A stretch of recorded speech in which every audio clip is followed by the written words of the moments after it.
Last market আপডেটে market যখন তার একটি গুরুত্বপূর্ণ সাপোর্ট ব্রেক করলো ৫,৫০০ লেভেলের সাপোর্ট পয়েন্টটি, আমরা তখন দুটো সাপোর্ট পয়েন্ট মেনশন করেছিলাম, ৫,৩৫০ এবং ৫,২৫০।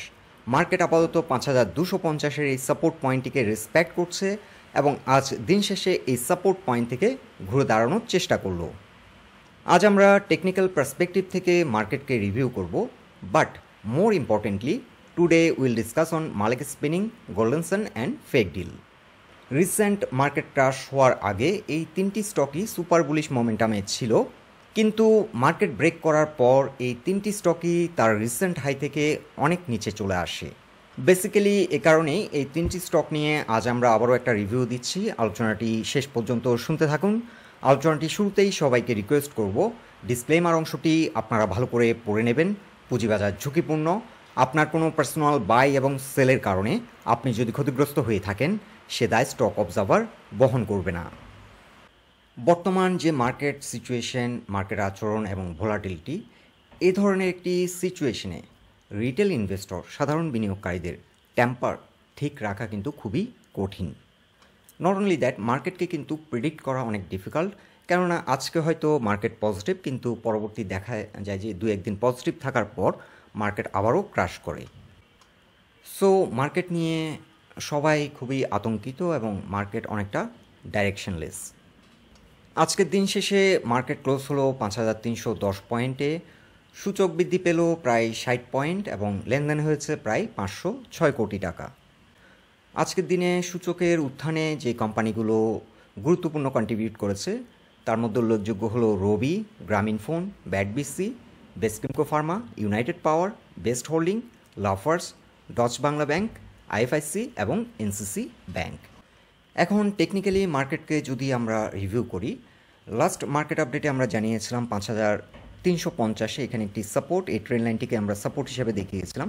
প্রথম দিন কিন্তু এই ট্রেন লাইন থেকে সাপোর্ট নেওয়ার চেষ্টা করেছিল ৫,৩৫০ থেকে, সাপোর্ট নিয়ে অনেকটা রিজেক্ট হয়ে দিন শেষে কিন্তু কিছুটা উপরেই ক্লোজ হলো, কিন্তু পরবর্তীতে এই ট্রেন লাইনটিকে রেসপেক্ট না করে মার্কেট অনেকটা নিচে নেমে আসে এবং ৫,২৫০ পয়েন্টে এসে সাপোর্ট পাচ্ছে।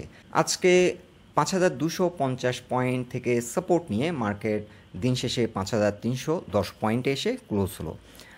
এর আগে আমরা এই ট্রেন লাইনটিকে সাপোর্ট হিসেবে দেখিয়েছিলাম, যেহেতু এই সাপোর্টটিকে রেসপেক্ট করেনি, এখন এই ট্রেন লাইনটি রেজিস্ট্যান্স হিসেবে কাজ করছে।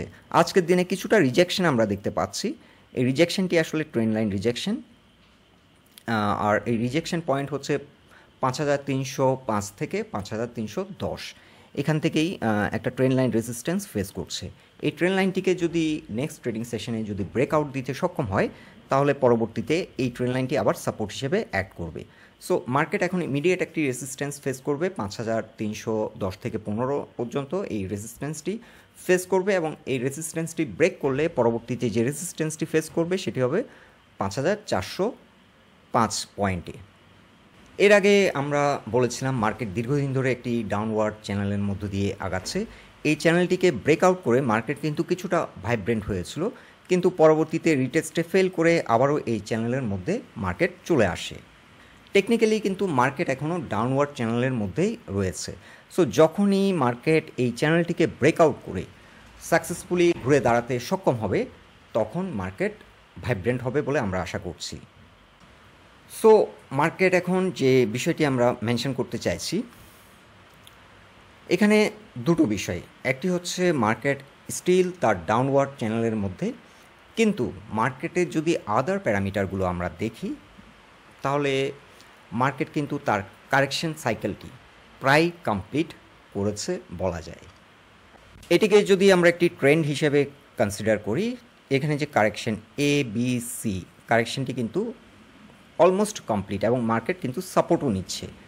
কিন্তু বর্তমানে র্যান্ডমলি বিভিন্ন রকম নিউজ যেভাবে পাবলিশড হচ্ছে, মার্কেট সেন্টিমেন্ট হার্ট হচ্ছে, সেক্ষেত্রে কোনো কারণে যদি আবারও একটি ব্যাড নিউজ মার্কেটে চলে আসে, সো আবারও যদি হঠাৎ করে মার্কেট সেন্টিমেন্ট নষ্ট হয়, এ ধরনের একটি ব্যাড নিউজ যদি চলে আসে আর ৫,২৫০-এর এই সাপোর্টটিকে যদি রেসপেক্ট না করে, পরবর্তী স্ট্রংগেস্ট সাপোর্ট হবে মার্কেটের জন্য ৫,০৫০।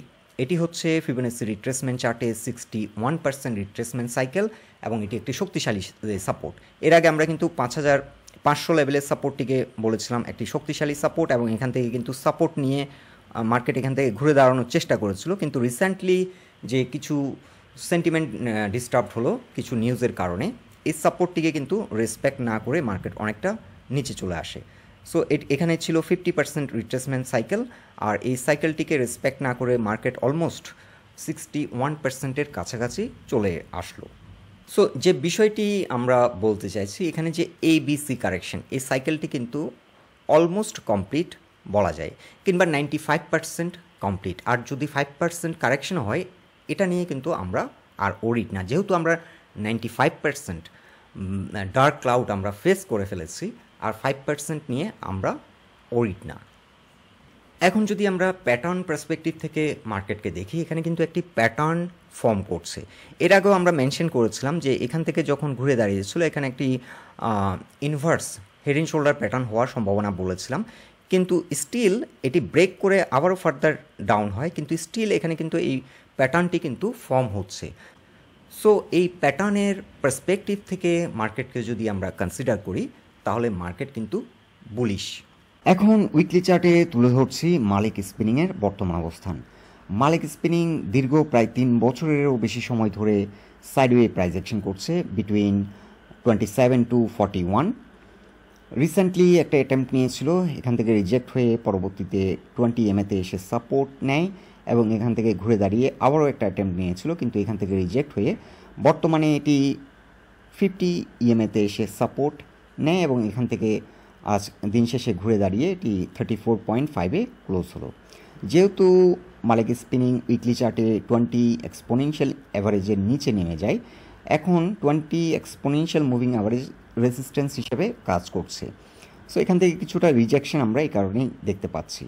এছাড়াও এটি এই উইকলি ক্যান্ডেলটি কিন্তু এখনও ক্লোজ হয়নি। ডে ক্যান্ডেলে যেহেতু নেক পয়েন্ট যে সাপোর্ট, এটি হলো 33.6, নেক পয়েন্ট সাপোর্টের মধ্যে কামব্যাক করতে সক্ষম হয়েছে। সো 33.6 বর্তমানে মালিক স্পিনিংয়ের জন্য একটি গুরুত্বপূর্ণ সাপোর্ট, এবং এর পরের সাপোর্টটি হচ্ছে 50 EMA 32 প্রাইস পয়েন্ট। সো এই দুটো হচ্ছে এখন মালিক স্পিনিংয়ের জন্য গুরুত্বপূর্ণ সাপোর্ট, এবং এই উইকলি ক্যান্ডেলটি যদি 34.7-এর উপর ক্লোজ হয়, 35-এর উপর যদি এই সপ্তাহে ঘুরে দাঁড়াতে সক্ষম হয়, তাহলে এটি 20 EM-এর উপরে চলে আসবে, এবং 20 EM-এর উপরে আসলে স্টকটি আরও ভালো প্রাইস অ্যাকশন করবে। আমরা মালিক স্পিনিংয়ের ফার্স্ট টার্গেট সেট করেছিলাম 55। মালিক স্পিনিং বর্তমান সময়ের হাই মোমেন্টাম স্টকগুলোর মধ্যে অন্যতম, আর এই স্টকটি হিউজ ভলিউমে রিসেন্টলি ট্রেড হচ্ছে। সো আমরা আশা করছি স্টকটি এখন এখান থেকে আবারও একটা অ্যাটেম্প্ট নেবে 40 থেকে 41 এই রেজিস্ট্যান্সটিকে ব্রেকআউট করার, এবং এই রেজিস্ট্যান্সটি যদি ব্রেকআউট করতে সক্ষম হয়, আমরা যে টার্গেটটি সেট করেছি 55, এটি অ্যাচিভ করবে। এবং মালিক স্পিনিংয়ের ক্ষেত্রে একটি বিষয়, সেটি হচ্ছে 41-এর উপর যদি ভালোভাবে স্টাবলিশড হয়ে যায় স্টকটি, এরপর কিন্তু এখানে একটা রেজিস্ট্যান্স ফেস করবে 43 লেভেলে। এরপর কিন্তু খুব একটা সেল প্রেশার নেই, কারণ এটি প্রায় 2010-11 সালের দিকে কিন্তু অনেক লং প্রাইস অ্যাকশন করেছিল, আপ টু 116, এবং এই জোনটিতে যারা এন্ট্রি নিয়েছিল তারা হয়তো এখানে অনেকেই সেল করে দিয়েছে, আর যারা স্টিল হোল্ড করছে তারা পিওর ইনভেস্টর, তারা আমার মনে হয় না এটি ব্রেকআউট করলে সেল করবে। সো মালিক যদি 44-এর উপরে চলে যায়, এটি কিন্তু ব্রেক ফ্রি হয়ে যাবে, এবং সেক্ষেত্রে মালিক কিন্তু তার অল টাইম হাইয়ের দিকেও এগিয়ে যেতে পারে। তবে এটি সম্পূর্ণভাবে ডিপেন্ড করছে ওভারঅল পারফরমেন্সের উপর। আমরা আপাতত আমাদের ফার্স্ট টার্গেট সেট করছি 55, এবং আমাদের সেকেন্ড টার্গেট হবে 77। এখন উইকলি চার্টে তুলে ধরছি গোল্ডেন সানের বর্তমান অবস্থান। গোল্ডেন সান রিসেন্টলি একটি প্যাটার্ন ব্রেকআউট দিয়েছিল, এটিকে কাপ অ্যান্ড হ্যান্ডেল প্যাটার্ন বলা হয়। এই প্যাটার্নটি ব্রেকআউট দিয়ে এটি রিটেস্ট সাকসেসফুল হওয়ার পর ভালো প্রাইস অ্যাকশন করেছিল 27.6 পর্যন্ত প্রাইস অ্যাকশন করেছিল এবং লাস্ট আপডেটে আমরা জানিয়েছিলাম 27 হবে এই স্টকটির জন্য একটি চ্যালেঞ্জিং জোন এবং এই রেসিস্ট্যান্সটিকে যদি ব্রেকআউট দিতে সক্ষম হয় স্টকটি আপ টু 50 পর্যন্ত প্রাইস অ্যাকশন করতে পারে।